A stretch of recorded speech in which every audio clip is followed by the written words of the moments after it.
Hello student मेरा नाम है बबलू जहांगीर और मैं आपको पार्ट सेकंड पढ़ाऊंगा एसी चैप्टर का। आज हम पढ़ने वाले हैं, पहले तो हमने जो पिछली क्लास में सीखा था उसके बारे में बात कर लेते हैं।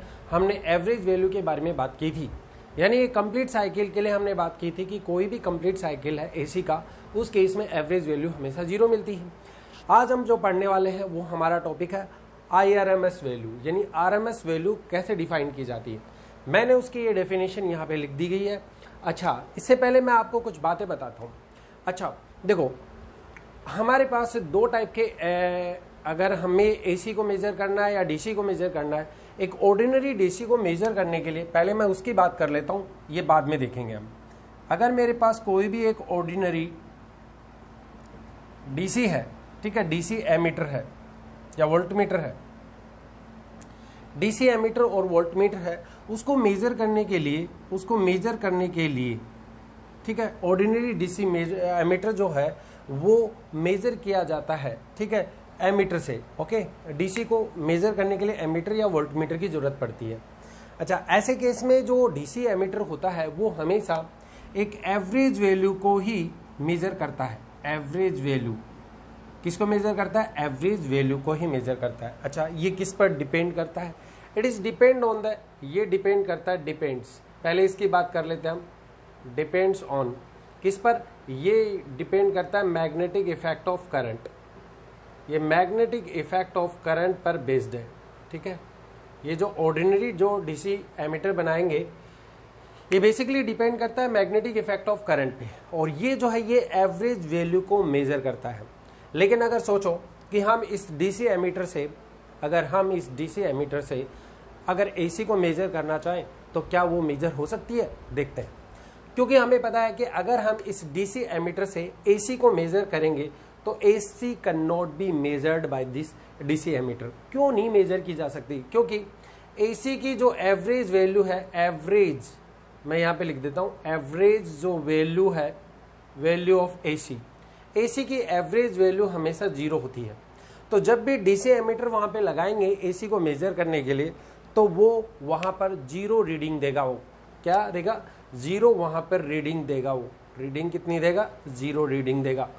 यानी कहने का मतलब एसी अगर हम लगा दें, एसी को मेजर करने के लिए डीसी एमीटर को यूज़ कर लें तो वो वहाँ पर एक क्या देगा? एवरेज वैल्यू वहाँ पे एसी की एवरेज वैल्यू को पड़ेगा और वो एवरेज वैल्यू जो है वो 0 मिलेगी। अच्छा, अब बात आती है ये एवरेज वैल्यू को 0 क्यों देता है? क्योंकि इस पर एक टॉर्क जनरेट करता है। जैसे कि ये कोई मैग्नेटिक नीडल है और अगर इस मैग्नेटिक नीडल पे ये 0 डिफ्लेक्शन यानी 0 रीडिंग क्यों देता है, उसका रीजन मैं बताता हूँ।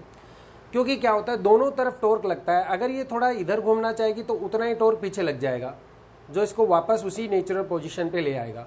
तो इसका मतलब है इसको बोथ डायरेक्शन, ठीक है, दोनों डायरेक्शन पे, both direction torque is applied. यहाँ पे टॉर्क इज अप्लाइड, दोनों डायरेक्शन में टॉर्क अप्लाई होता है। और ड्यू टू इनर्शिया की वजह से, ड्यू टू इनर्शिया ऐसा होता है कि ये जो नीडल है ये इधर घूम नहीं सकती और इनर्शिया की वजह से ये इसकी एवरेज वैल्यू पड़ेगी और जो एवरेज वैल्यू होती है वो हमारी 0 होती है। तो ये इसका रीजन हो सकता है डीसी एमीटर क्यों नहीं करता। ये सारी रीजन है क्योंकि दोनों तरफ वहाँ पे टॉर्क एग्जर्ट करेगा और उस टॉर्क के एग्जर्ट करने से क्या होगा, इनर्शिया की वजह से वो जो नीडल है वो रेस्ट में ही बने रहना चाहती है। ओके, वो घूमे, वो आगे नहीं जाएगी, ठीक है। इसलिए डीसी एमीटर जो है जनरली अगर एसी उससे मेजर करेंगे तो एसी की एवरेज वैल्यू 0 होगी और इस केस में वहाँ पर वो 0 वैल्यू को रीड करेगा। नाउ अब हम बात करते हैं कि फिर एसी को मेजर करने का डिवाइस कौन सा होगा। That is important. जो भी मैं लाइनें यहाँ पे लिख रहा हूँ बहुत काम की चीज़ है। मे बी इस साल शायद एक इसी पर रिलेटेड एक क्वेश्चन जो है जेईई मेंस ने पूछा था, वो भी देखेंगे अब। अगर हम डीसी एसी को मेजर करना चाहिए तो हम एसी को किस तरीके से मेजर कर सकते हैं? एसी कैन बी मेजर्ड, ठीक है। एसी जो है वो बेसिकली किससे मेजर की जाती है? एसी मेजर की जाती है हॉट वायर, ठीक है, और हॉट मीटर वायर, ठीक है, हॉट मीटर वायर से एसी मेजर की जाती है। ये एक अलग डिवाइस होता है। अच्छा, ये जो डिवाइस होता है ये किस पर बेस्ड होता है? It is based on the, ये बेस्ड ऑन द, ये लाइन मैं लिख रहा हूँ, ये काफ़ी कमाल की लाइन है यहाँ पे। It is based on the, ये बेस्ड होता है किस पर, थर्मल, यानी ये बेस्ड होता है thermal effect, thermal effect of heat, heat के थर्मल इफेक्ट पे बेस्ड होता है। बहुत ही इंपॉर्टेंट लाइन है, यहाँ से कोई क्वेश्चन भी बन सकता है। ऑर्डिनरी जो डीसी एमिटर है वो किस पर बेस्ड होता है, किस पे डिपेंड करता है, तो मैग्नेटिक इफेक्ट ऑफ करंट पे। और एसी जो है उसको मेजर करने वाला डिवाइस होता है हॉट मीटर वायर, और जो कि बेस्ड होता है थर्मल इफेक्ट ऑफ हीट पर। अच्छा तो फिर एसी क्या मेजर करता है? एसी ऑलवेज मेजर करता है, हमेशा एसी जो है आरएमएस वैल्यू को मेजर करता है, ठीक है। It measured only for RMS value, ठीक है, for complete cycle, complete cycle के लिए, कंप्लीट साइकिल के लिए ये हमेशा किसको मेजर करता है? आरएमएस वैल्यू को मेजर करता है। तो एसी जब भी मेजर करेगा तो वो या तो हम बनाएंगे वोट मीटर, वो आईआरएमएस को मेजर करेगा, ठीक है। तो इस तरीके से ये रूट मीन स्क्वायर वैल्यू को मेजर करता है, ओके। जबकि डीसी जो होता है वो एवरेज वैल्यू को मेजर करता है, दैट इज वेरी इंपॉर्टेंट। तो एज जो डीसी होता है उसकी अगर देखें तो ये लीनियर नहीं होता, यानी जो हम AC hot meter wire use करेंगे वो लीनियर नहीं होगा। अगर 1 2 3 की स्केल पे देखेंगे तो ये वैल्यू मिलेंगी 1 4 9 16, इस तरीके से 1 4 9 16। तो उसकी स्क्वायर करके ये वैल्यू को मेजर करता है, रूट मीन स्क्वायर वैल्यू को। तो ये कभी भी लीनियरली वेरी नहीं करता। तो ये हमने पढ़ा है ऑर्डिनरी डीसी एमीटर, और हमने एसी को मेजरमेंट करने के डिवाइसेस के बारे में बात की है। बहुत ही इंपॉर्टेंट ये टॉपिक होता है। अब हम बात करेंगे आरएमएस वैल्यू क्या होती है। तो आरएमएस वैल्यू क्या होती है इसके बारे में हम डिस्कस कर लेते हैं। आरएमएस वैल्यू को कैसे डिफाइन किएंगे, ओके। मैं इसको मिटा देता हूँ, आप अपने नोट्स जरूर बना लें क्योंकि बहुत ही काम की चीज़ें हैं जो मैंने यहाँ पे बताई है। चलो नाउ अगर हम बात करें आरएमएस वैल्यू की, तो आरएमएस वैल्यू के बारे में हम क्या बोलते हैं? देखो, आरएमएस वैल्यू के बारे में अगर बात करें तो ये एक ऐसी वैल्यू होती है जो रूट मीन स्क्वायर वैल्यू को डिफाइन करती है। अब इसकी अगर डेफिनेशन बोले तो हम कह सकते हैं आरएमएस वैल्यू ऑफ एसी, अगर एसी की आरएमएस वैल्यू को डिफाइन किया जाता है तो उसे हम ऐसे डिफाइन कर सकते हैं जैसे कि कोई भी स्टेडी करंट, अगर कोई भी स्टेडी करंट, फ्लैक्चुएट करंट नहीं बात कर रहा मैं, कांस्टेंट करंट की बात कर रहा हूँ, लगातार जो है टाइम के साथ वेरी ना करे, ऐसी करंट अगर किसी कंडक्टर में फ्लो करती है, ठीक है, प्रोड्यूस्ड यानी steady current which produces the same amount of heat, ठीक है, which produces the same amount of heat in a conductor. अगर हमारे पास एक कंडक्टर और कंडक्टर के अंदर इस तरीके की स्टेडी करंट आप पास करोगे तो उस केस में वो उस तरीके से उसमें जो हीट प्रोड्यूस होगी उसके बारे में बात कर रहे हैं in a certain time interval, okay, कुछ टाइम इंटरवल की बात। और ये जो टाइम इंटरवल हम यहाँ पे लेंगे ये कंप्लीट साइकिल की बात करेंगे। कंप्लीट साइकिल का मतलब है एक टाइम पीरियड कैलकुलेट कर सके, यानी एक टाइम पीरियड लग सके उसको 0 से t होने में, है ना, उतने की बात करेंगे हम। As is produced by the AC, जो कि एसी प्रोड्यूस करती है उसके लिए देखते हैं। इन द सेम कंडक्टर, उसी सेम कंडक्टर में during the same time period t, यानी अगर हम बात करें किसी भी कंडक्टर के अंदर अगर हम डीसी करंट को फ्लो करा दें तो डीसी करंट जो है एक स्टेडी करंट होती है, ओके, जो टाइम के साथ वेरी नहीं करती। अगर वो किसी कंडक्टर के अंदर हीट प्रोड्यूस करेगी, जितनी हीट कितनी प्रोड्यूस करेगी, आई स्क्वायर आर डी टी, इतना डी टी टाइम में आई स्क्वायर आर डी टी जो है वो हीट प्रोड्यूस करेगी। तो वो हम देखना चाहेंगे उतनी ही हीट जो है वो एसी भी प्रोड्यूस करती है, एसी भी प्रोड्यूस करती है उतनी सेम अमाउंट ऑफ, ओके। कब? एक कंप्लीट साइकिल की बात कर रहे हैं जब दोनों का टाइम पीरियड सेम हो, यानी टाइम पीरियड दोनों का टाइम इंटरवल सेम होना चाहिए। ये एक इंपॉर्टेंट लाइन है, ये आरएमएस वैल्यू की डेफिनेशन है। अच्छा, अब हम आरएमएस वैल्यू को कैसे डिफाइन करेंगे, तो मैं डायरेक्ट आता हूँ। चलो, अगर हमारे पास एसी जो होती है, एसी को हम देते हैं इस वाले सिंबल से, आई इज इक्वल टू लिखा जाएगा I naught sine omega t. Now इसकी आरएमएस वैल्यू अगर हमें देखनी है IRMS, ओके, इसी से हम सारी चीज़ें कैलकुलेट करेंगे। IRMS का वैल्यू का मतलब है रूट लो पहले तो, ओके, हमने रूट लिया, फिर मीन लो। मीन लेने का तरीका हमारा ये था, हमने इस तरीके से मीन के किसी सिंबल से इसको नोटेट किया था। नाउ स्क्वायर करना है इसको, स्क्वायर हमने इस तरीके से कर दिया, तो ये होगी इसकी आरएमएस वैल्यू। नाउ इसको सोल्व कैसे किया जा सकता है, तो कुछ बातें मैं आपको बताने वाला हूँ। देखो, डायरेक्ट हम अगर आप वैसे भी अगर मैथमेटिक्स के अंदर इंटीग्रेशन वगैरह आपको अच्छे से आते हैं तो कोई दिक्कत नहीं होती इसमें। तो IRMS की वैल्यू हम यहाँ पे निकालने वाले हैं। चाहो तो मैं पूरा कंप्लीट इसका सोल्यूशन बता देता हूँ। चलो इसको सोल्व करके देख लेते हैं हम। तो कि ये जो एवरेज वैल्यू अगर हम बात करें, ये कंप्लीट साइकिल की बात कर रहे हैं, 0 से t की बात कर रहे हैं। आई का स्क्वायर करो, आई का स्क्वायर किया हमने, आई नोट स्क्वायर, ये आ जाएगा मेरे पास sine square omega t into d t. Now हम अगर ये कंप्लीट साइकिल की बात कर रहे हैं तो एवरेज निकालना है 0 से t का 1/t हो गया।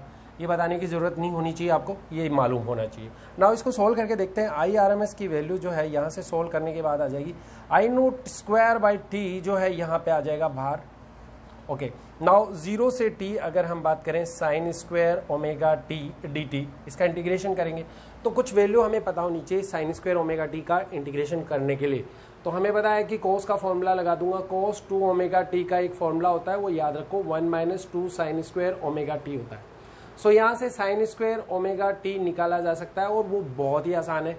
उसको कैसे सोल्व किया जाएगा, साइन स्क्वायर ओमेगा टी की बात करते हैं, इधर जाएगा तो ये आ जाएगा 1 - cos 2 omega T divided by 2। तो ये साइन स्क्वायर ओमेगा टी की वैल्यू ये यहाँ पे हमें पुट करनी है। सो आई आर एम एस की वैल्यू आ जाएगी, मैं यहाँ पे लिख रहा हूँ, आपको बिल्कुल घबराने की जरूरत नहीं है, बहुत ईजी सा पार्ट है।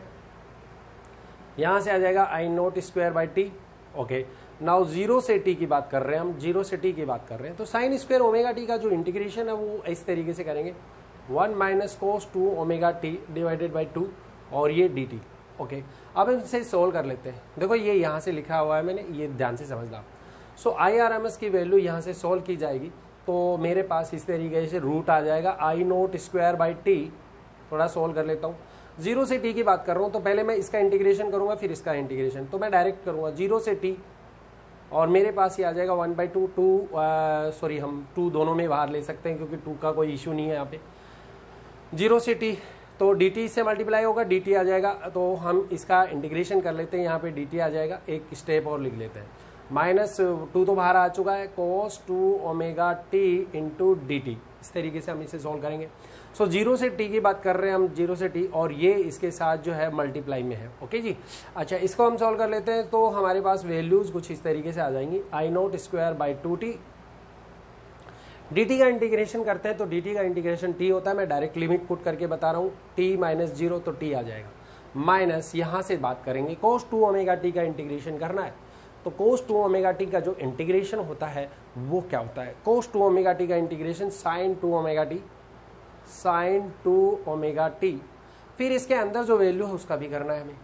ठीक है, अच्छा इसके अंदर जो वैल्यू है वो मल्टीप्लाई में ना आकर डिवाइड में आएगी। सो हम यहाँ पे बाहर ले लेते हैं 1/2 ओमेगा बाहर ले लिया हमने और वैल्यू हमने रख दी 0 से t। कोई डाउट है तो बता दें यहाँ पे मुझे। और ये मेरे पास इस तरीके से हम इसको थोड़ा सोल्व कर लेते हैं।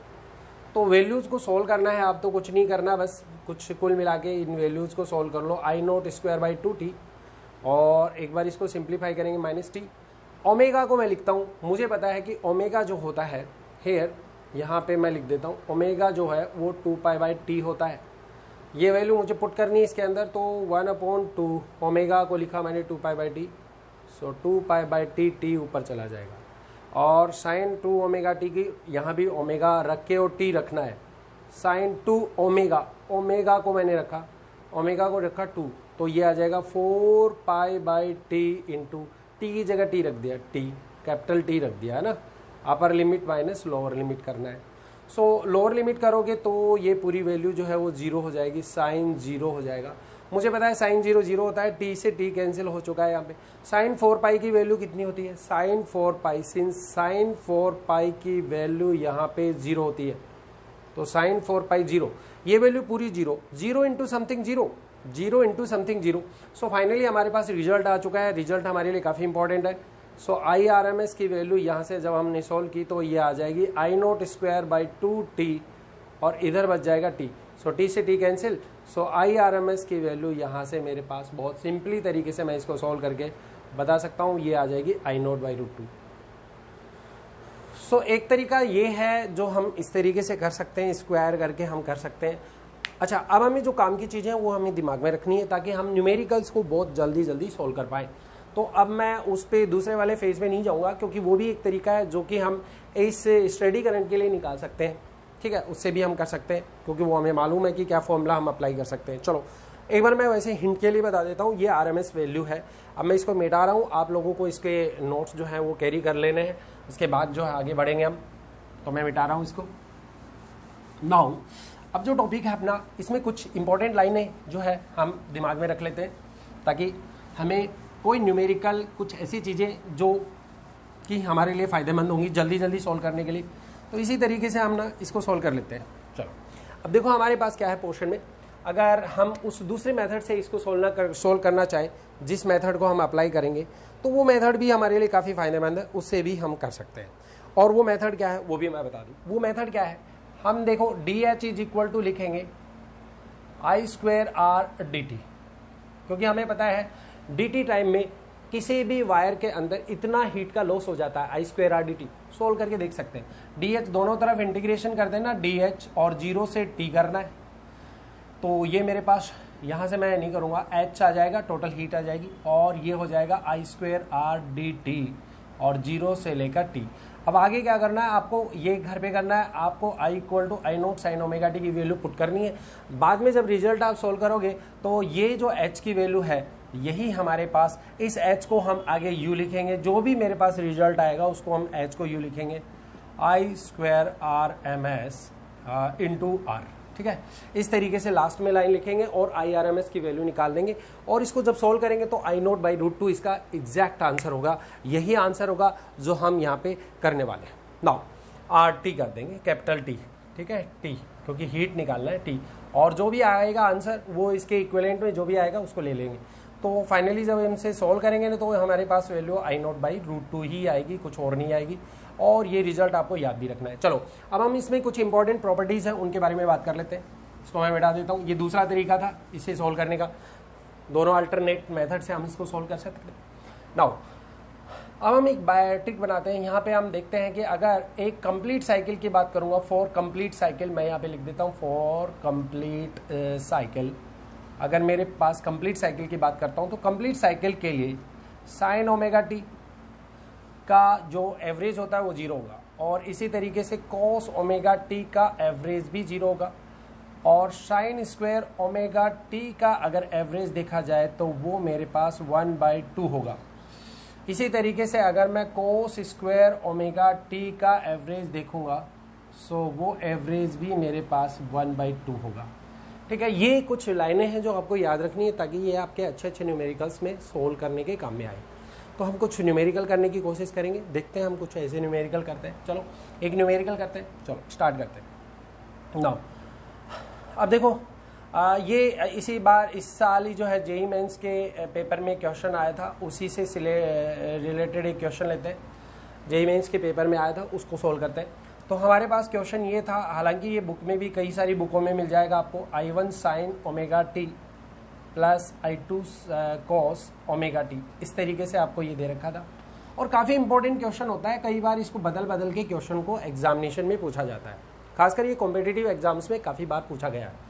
ना इसको सोल्व करते हैं, IRMS की वैल्यू फाइंड आउट करते हैं। तो IRMS के लिए मैंने बताया था पहले क्या लेना, आपको रूट लेना है, फिर क्या लेना, मीन लेना है, स्क्वायर करना है, बात खत्म, बस कुछ नहीं करना। आगे हम इसको सोल्व कर लेते हैं। सो I1 sin² ωt, इसको देख लें, पहले हम इसका स्क्वायर कर लें। अगर यहाँ पे स्क्वायर कर लें तो it will be I1² sin² ωt plus आगे आएगा, मैं सोल्व करके लिख रहा हूँ a + b का होल स्क्वायर का फॉर्मूला, I2² cos² ωt। और ये कुछ ज़्यादा इंपॉर्टेंट क्वेश्चन था नहीं, वैसे काफ़ी बार पूछा जाता है। इसे लिखा जा सकता है sin ωt और ये हो गया cos ωt, इस तरीके से। अच्छा मुझे बताओ, एक कंप्लीट साइकिल की अगर बात करते हैं तो कंप्लीट साइकिल के लिए एवरेज वैल्यू हमेशा 0 होती है, तो ये वैल्यू 0, तो 0 × समथिंग 0, बात समझ में आ रही। ये वैल्यू हमारे पास 0 है, ये भी 0 है, तो 0 को जब इससे मल्टीप्लाई करेंगे तो 0 वैल्यू आ जाएगी। सो इसको सोल्व करके देख लेते हैं। तो हमें पता है कि भी हमने अभी पढ़ा है sin² ωt की एवरेज वैल्यू 1/2 होती है, और ये जो एवरेज वैल्यू मैं ले रहा हूँ ये कंप्लीट साइकिल के लिए ले रहा हूँ, ये आपको दिमाग में रखनी है बात। सो यहाँ से सोल्व करने के बाद मेरे पास आएगा I1² sin² ωt का, तो 2 आ गया 1/2। इसी तरीके से इसका भी आएगा I2²/2। सो फाइनली इसको ऐसे लिखा जा सकता है, इसको लिखा कैसे जा सकता है, इसको लिखा जाएगा I1² प्लस I2² और /2, इस तरीके से रूट के अंदर वैल्यूज आए। इसी तरीके का एक फॉर्मूला बना दें, अगर मैं कोई क्वेश्चन ले लूँ इस तरीके का 3 sin ωt, आप आंसर जरूर देखें इसका कैसे कर सकते हैं 4 cos ωt। तो इसके लिए आंसर बताना है कि भी किस तरीके से RMS वैल्यू फाइंड आउट कर सकते हो। 3 साइन ओमेगा टी का 3 का स्क्वायर करो 9, क्योंकि हमें बार बार की वैल्यू देखनी है। 3 का स्क्वायर 9, 4 का स्क्वायर 9, 9 4 का स्क्वायर 16, ये एक ट्रिक बन गई हमारे पास। और 16 + 9 25 होता है, 25 का रूट हो जाएगा 5, तो यहाँ से आंसर आ जाएगा इसका RMS value 5/√2। That is very important part. और कई सारे क्वेश्चन है, मैं एग्जांपल दे देता हूँ आप लोगों को, इसमें घर पे जाके सोल्व करना है और मुझे आंसर कमेंट सेक्शन में जरूर डाल के बताना है। एक क्वेश्चन आपको ये दे दिया मैंने, मान लो कि एक इक्वेशन मैंने दे दी A = A + B sin omega D, इस तरीके से A + B sin omega D, और यहाँ से मैं आपको RMS वैल्यू पूछ रहा हूँ, यहाँ से IRMS की वैल्यू यहाँ से मुझे बतानी है आपको। IRMS की वैल्यू हम कैसे फाइंड आउट कर सकते हैं, तो इसी तरीके से यही फॉर्मूला है। हालांकि आपको कोई ज़्यादा दिक्कत होगी नहीं इस क्वेश्चन को सोल्व करने में, क्योंकि ये और कुछ भी नहीं है, वही क्वेश्चन है, बस थोड़ा सा दिमाग लगाना है। वैसे तो इसका आंसर आ चुका है, A स्क्वायर करो, A स्क्वायर तो A square + B square 2, A square + B square 2, root के अंदर आएगी वैल्यू, ये इसका आंसर होगा। हमें कुछ ट्रिक बनानी है, तो ट्रिक से हम क्वेश्चन को जल्दी से सोल्व कर सकते हैं। तो ये सारी चीज़ें मैंने बताई आपको, ये काफ़ी फायदेमंद है। अब एक अच्छा सा एग्जांपल और कर लेते हैं जो कि IRMS से ही रिलेटेड है। चलो नेक्स्ट क्वेश्चन की तरफ आगे बढ़ते हैं। ये जो मैंने बातें बताई ये काफ़ी इंपॉर्टेंट है, ये अपने दिमाग में रखना, क्योंकि आगे कॉम्पिटिशन एग्जाम में आपको काफ़ी हेल्प करेंगी ये चीज़ें जल्दी से जल्दी क्वेश्चन को सोल्व करने में। चलो नेक्स्ट क्वेश्चन की तरफ आगे बढ़ते हैं।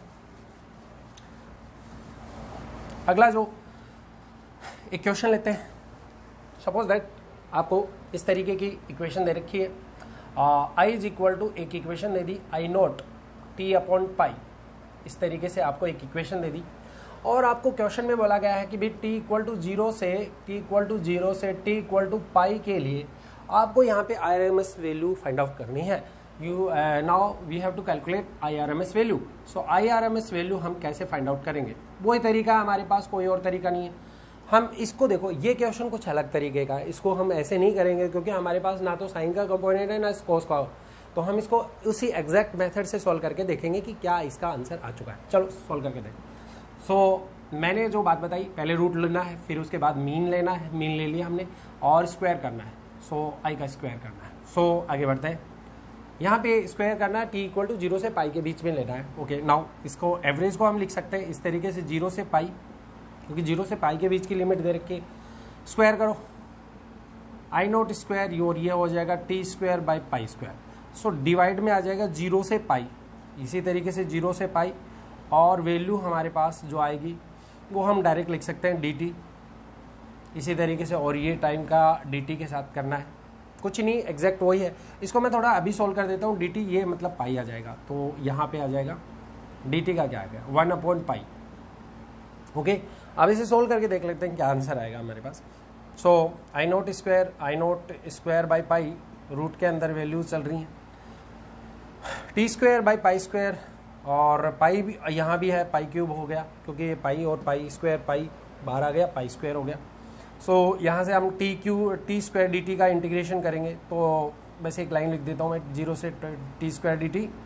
सोल्व करके देख लें, जब इसे आप सोल्व करके देखोगे तो आपके पास एग्जैक्ट आंसर आ जाएगा कुछ देखो इस तरीके से, I0 स्क्वायर / π³, और T स्क्वायर dt का जो इंटीग्रेशन होता है वो T³ / 3 हो गया, T³ / 3, और वैल्यू हमारे पास पुट करनी है 0 से π। जब हम इसे सोल्व करेंगे तो मेरे पास एग्जैक्ट वैल्यू आएगी I0 स्क्वायर / π³, और ये वैल्यू आ जाएगी मेरे पास π³ / 3। सो यहाँ से π³ से π³ कैंसिल हो गया। सो फाइनली मेरे पास ये आंसर आ गया I0/√3। That is very important question. इस तरीके के क्वेश्चन भी पूछे जा सकते हैं, तो आप अपने क्वेश्चंस को अच्छे से दिमाग में डालो, कल किस तरीके का क्वेश्चन पूछा जाता है, किस तरीके से अटेम्प्ट करना है उनको, और वो सारी चीज़ें अपने को इस तरीके से करनी है। नाउ हमें जो भी चीज़ें हमने सीखी हैं उनके आप एक डेटा बनाएं, ताकि आपको आगे फ़ायदेमंद हों वो चीज़ें, जब भी आप किसी भी क्वेश्चन को अटेम्प्ट कर रहे हो RMS से रिलेटेड। चलो आगे बढ़ते हैं नेक्स्ट क्वेश्चन की तरफ। ओके, क्वेश्चन नहीं करेंगे, अब हम आगे बढ़ते हैं नेक्स्ट टॉपिक की तरफ। तो ये जो टॉपिक था ये कंप्लीट हो चुका है हमारा, और मैंने जो टॉपिक मैं करवाऊंगा उसके न्यूमेरिकल मैं साथ में लूँगा, ये कंफर्म है, न्यूमेरिकल मैं साथ में लूँगा और आप उन न्यूमेरिकल को सॉल्व भी करें। अब हम बात करते हैं कि अगर हमारे पास कोई प्योर रजिस्टर है, अगर मेरे पास प्योर रजिस्टर है और उसके साथ पहले तो हम बात कर लेते हैं कि सिंबल क्या होता है। फर्स्ट ऑफ ऑल हम बात करेंगे यहाँ पे सिंबल क्या होता है। AC को मेजर करने का एक सिंबल होता है जिसको हम साइनसोइडल फॉर्म में इस तरीके से दिखाते हैं, तो this is the symbol of AC।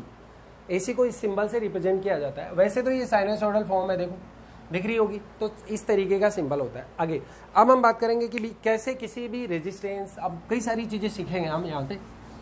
Okay, सबसे पहले मैं ले रहा हूँ प्योर रेजिस्टेंस की बात कर रहा हूँ। तो व्हेन प्योर रेजिस्टेंस, जब एसी से प्योर रेजिस्टेंस कनेक्ट हो तब उस केस में क्या वैल्यूज आएंगी, फेजर डायग्राम, फेज और ये सब सारी चीज़ें हम देखने वाले हैं। स्टार्ट करते हैं। नाउ सपोज दैट कि मेरे पास एक वायर है जिसका रेजिस्टेंस है कैपिटल आर, और उसे ना मैं किसी एक एसी सोर्स से जोड़ देता हूँ। ये मेरे पास एक एसी का सोर्स है, इससे जोड़ दूँ। एसी का सोर्स जो है हमेशा दिया जाएगा V0 साइन ओमेगा टी से दिया जाएगा, और ये लाइन भी याद रखनी है। अब आपको पता है कि इस तरीके से एक प्योर रेजिस्टर को इस तरीके से कनेक्ट कर दिया गया है। नाउ इसके एक्रॉस वोल्टेज, क्योंकि दोनों पैरेलल में, तो जितना वोल्टेज यहाँ दिया वो सारा का सारा इसके एक्रॉस चला जाएगा। वैसे भी किरचॉफ लॉ से हमें निकाल सकते हैं कि भी जो भी वोल्टेज है वो आर के एक्रॉस चला जाएगा। हमारा मेन मोटिव है, जब हम डेरिवेशन कर रहे होते हैं तो हमारा मेन मोटिव होता है, हमेशा अपने दिमाग में ये बात डाल लो, V से हमेशा हमें I निकालना होता है जब भी आप इसके डेरिवेशन कर रहे हो। सो V से I निकालना होता है। चलो सॉल्व करके देखो। सो हमें पता है कि भी VR जो होगा वो V इज इक्वल टू कितना आएगा, VR, और V इक्वल टू क्या आ जाएगा, IR। तो यहाँ से यहाँ तक का पोटेंशियल ड्रॉप कितना आएगा, V इक्वल टू IR होगा, क्योंकि अगर इसमें I करंट फ्लो करेगी तो। सो IR आ गया। मुझे क्या निकालना, V से I निकालना है। सो यहाँ से मैं I इज इक्वल टू लिखूंगा V अपॉन R। सो V अपॉन R की वैल्यू, V की वैल्यू यहाँ पे पुट कर देते हैं, V0 साइन ओमेगा टी और divided by R। So V0 by R की वैल्यू हम यहाँ से निकालेंगे, since hair V0 by R जो होगा वो यहाँ पे मैक्सिमम वैल्यू या पीक वैल्यू ऑफ करंट होगी। सो I का वैल्यू आ जाएगा यहाँ पे I0 साइन ओमेगा टी। तो बच्चों मैं आज बस इतना ही बताऊंगा आपको, उसके बाद हम इससे रिलेटेड फेजर डायग्राम, फेज वगैरह सब कुछ सीखने वाले हैं। तो ये जो चैप्टर है ये आपको बिल्कुल घबराने की ज़रूरत नहीं। ये चैप्टर अगर आपने मेरे वीडियो देखे हैं तो मैं एक एक क्वेश्चंस के साथ इस पूरे चैप्टर को डील करूँगा। जल्दी इसके सारे वीडियोस मैं आप बनाने वाला हूँ। तो इस तरीके से फेजर डायग्राम सीखेंगे। उसके बाद हम LCR और LR, RC सर्किट, सभी सर्किट्स के बारे में बात करेंगे और उनसे रिलेटेड कुछ अच्छे एग्जाम्पल्स भी करने वाले हैं। सो आज मैं इतना ही छोड़ने वाला हूँ। मिलते हैं नेक्स्ट वीडियो में। और ये बिल्कुल वीडियो को सब्सक्राइब करना ना भूलिए, क्योंकि ये आपके लिए ही है। और इसी तरीके से मैं नई चीज़ें आपके लिए लाता रहूँगा, और जुड़े रहिए मेरे चैनल से। Thank you so much.